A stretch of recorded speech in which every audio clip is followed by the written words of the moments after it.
E aí, sobre essa aprovação da PEC da transição na Câmara dos Deputados, nós vamos conversar agora com o economista e gerente do IBMEC BH, o Márcio Salvato. Márcio, boa noite, obrigado por ter atendido a Jovem Pan News.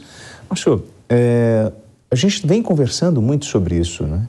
E todos alertam para o risco que é você furar o teto. Isso traz uma sensação de insegurança para o mercado. Qual é a sua expectativa em relação ao ano de 2023 na área da economia? O certo é um grande problema. Eu queria até mudar o nome. Eu não vou chamar mais de fura-teto, não. Mas se você prestar atenção, vai ser fora-teto. Tem um dispositivo específico que diz que até o fim de agosto de 23, no que eles acabaram de aprovar nessa PEC, que o governo tem que apresentar uma nova regra fiscal em substituição à regra de teto, e já diz que ela pode ser feita por projeto de lei complementar, ou seja, eu não vou precisar de uma nova PEC para acabar com a regra do teto. Então, dentro dessa aprovação que aconteceu hoje, além desse assinte dos 145 bilhões aí que passou, nós temos ainda o grande problema que já está decretado o final da PEC do teto. Bom, eu tenho aqui ao meu lado o Pedro Costa, cientista político. Pedro, a palavra é sua. Olha, eu concordo com o professor. Também penso que é preciso entender um pouco o teto de gastos, né? Quer dizer, o teto de gastos foi formulado no governo Temer. Ele também tem componentes, assim, digamos, bizarros, né, quando ele foi feito, porque ele congela muitos gastos que são necessários para um governo fazer os seus investimentos em educação, em saúde, em segurança pública, investimentos básicos necessários. Então são duas bizarrices, né? De um lado, o próprio teto, como ele foi constituído. E agora, a ideia de ficar quebrando o teto também leva a gente ao impasse. Isso tudo tem que ser muito bem esclarecido. Bom, sobre esse impasse, na verdade, isso foi a única coisa que não teve importância, porque, na verdade, todos estavam com interesse nas emendas, nas verbas que eles estavam para receber. E tinha uma grande preocupação em relação ao que eles iam conseguir manter como verba para a sua base eleitoral. Então, a moeda de troca usada pelo futuro governo foi essa, assim, olha, vamos sim, preciso furar o teto e nós temos aqui a emenda do relator, eu preciso negociar. E essa foi a grande jogada da semana? Eu acho que sim. Se você acompanhar, né, ainda não foram anunciados os ministros, embora o Lula já tenha aí uma lista com todos os ministros, estava esperando exatamente como moeda de troca, qual seria a votação que aconteceria no Senado e agora na Câmara, e está voltando para o Senado, deve passar entre hoje e amanhã. E eu me recordo aí na discussão que o Pedro estava colocando, que, na verdade, quando a gente pensou numa regra de teto lá com o Temer, é que você estava com uma trajetória de dívida, ela estava, que a gente chama, crescente, ela estava crescendo cada vez mais. Então, na verdade, a regra do teto, ela viria apenas para mudar o formato, ou seja, a dívida iria crescer e crescer cada vez menos, e daí a 10, 15 anos, ela começaria a decrescer. Então, isso seria necessário a gente ter superávites primários e, obviamente, daqui a pouco até superávit nominal, né? Ou seja, além de pagar o juro da própria dívida, sobra recurso.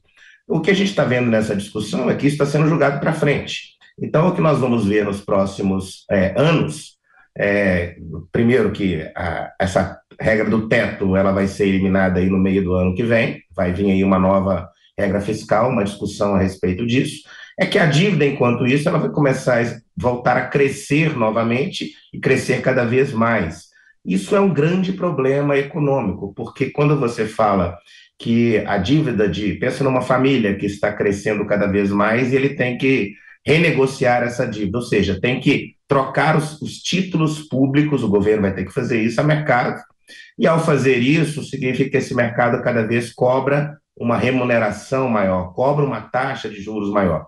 Então, qual que é a previsão que a gente tem disso? É que os títulos públicos tendem a puxar essa taxa de juros da economia para cima, e veja bem, isso piora mais ainda a situação, porque uma dívida maior com uma taxa de juros também maior, significa que o custo de rolagem dessa dívida, que é o serviço da dívida, também aumenta.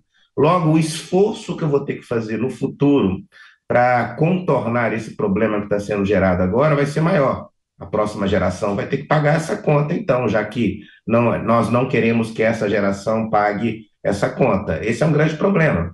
E com isso pode retornar inflação com crescimento baixo. Então, a previsão para 23 é um grande problema, porque a taxa de juros deve continuar alta, embora a inflação ela continua ali dentro da meta. A gente sabe que a meta ela vai caindo, né? O próprio Banco Central ele tem uma regra escalonada para que essa meta vá caindo a cada ano, e a gente não vai mais conseguir cumprir essa meta nos anos vindouros que virão.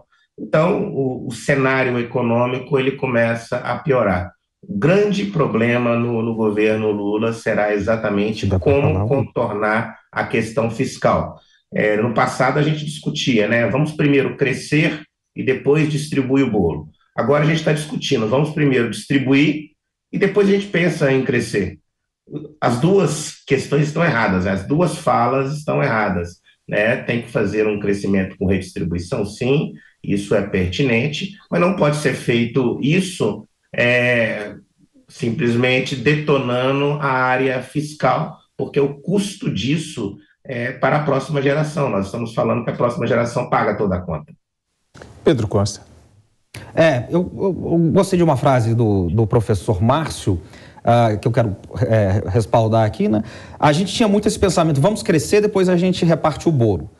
Acontece que quem não está sentado na mesa, até hoje está esperando a segunda fornalha sair ali e fica comendo só as migalhas que caem da mesa. Então, e também não dá para distribuir sem crescimento. Hoje, qual que é o cenário? A gente não tem nem crescimento e nem distribuição. Me parece que o ponto primordial é voltar a crescer. A gente tem que voltar a crescer para poder também controlar a dívida. Se não tiver crescimento econômico, a dívida vai só escalonando. Quer dizer, depois do teto fiscal, a dívida aumentou ou diminuiu? Aumentou. Há também um debate que é preciso fazer, respeitando sempre a responsabilidade fiscal, que é o seguinte, com relação à dívida pública, a dívida interna, porque a dívida pública é em moeda interna. Qual que é a dívida pública do Japão? Maior que o seu PIB. Qual que é a dívida pública dos Estados Unidos? Claro que os Estados Unidos têm o dólar, que é a moeda padrão, mas é maior que o PIB. Então, quando a gente fica muito centrado nisso, me parece que, eu digo, no controle da dívida, que é fundamental e é importantíssimo, a gente esquece do crescimento. Quando não tem crescimento, não tem distribuição. Quando não tem crescimento e distribuição, não tem oportunidade. Me parece que esse é um ponto central, professor, também. Professor. Mas um ponto importante com relação a dizer que a nossa dívida em percentual do PIB não representa de outro país, você tem que olhar para todo o perfil da dívida. Como que você faz para renegociar essa dívida? Qual é a taxa de juros que é cobrada para renegociar isso? Qual que é o perfil de prazo de alongamento disso? Se você fala de países desenvolvidos como Japão e Estados Unidos, eles negociam títulos de 50 anos. Isso não acontece no Brasil. Então, na verdade, é uma falácia a gente dizer que a gente pode estar crescendo a dívida em percentual do PIB para atingir o que esses países têm.